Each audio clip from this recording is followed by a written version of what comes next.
Is your teenager having a hard time on tests like the SAT or ACT because of weakness in math? I'm Steve Schechter of Much Smarter. Your teenager can turn this challenge into an opportunity for success, not just on the SAT or ACT, but for life. The biggest problem so many teenagers have is that they approach the SAT and ACT as if they were intelligence tests. So they get stuck with the idea that they're not smart in math. The whole approach adds pressure. No one wants to take a test that might reveal they're not smart, right? And it adds a feeling of helplessness. If a teenager sees this as an IQ test, then there's nothing they can do to improve, right? To move away from these wrong ideas, let's consider approaching the SAT and ACT and the math portion of them as what they really are, games of skill. Let me repeat that.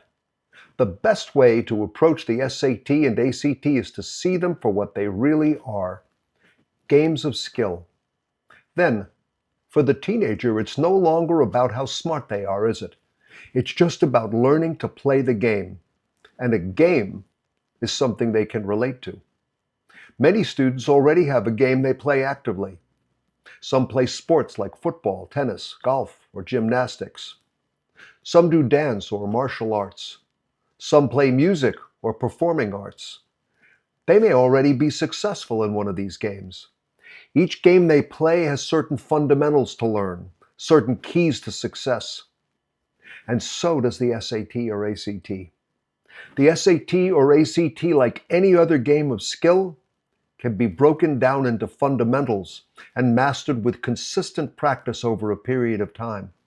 So, when they see the SAT or ACT as a game, it becomes something they can approach, something they can see themselves learning, maybe even enjoying.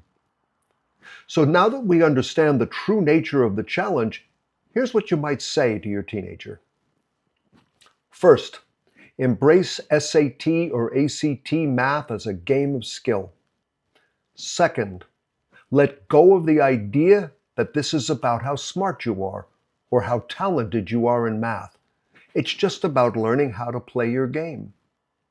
Third, recognize that different people master different games at different paces. One game might take us longer to learn than another, and we can still end up great. And if you see other people mastering the SAT, ACT math game very quickly, you don't have to care about that one bit. You don't need to worry about their game. The only game you need to concern yourself with is your own. Finally, give yourself time to succeed. If you were looking at any other game of skill, tennis, golf, basketball, would you expect mastery in a few days or even in a few weeks? Would you cheat yourself by setting a short time deadline after which you say, sorry, game over? No. You'd give yourself as much time as you need, and that's what you do for your SAT or ACT game. Give yourself enough time to succeed until you can call this new game your own. So, those are the key points to share with your teenager. In our next video in the series, we'll talk about Jonah, a student who overcame great difficulty with math and SAT math in particular, by using practice skills he'd built in one game and then applying them to SAT math. See you there.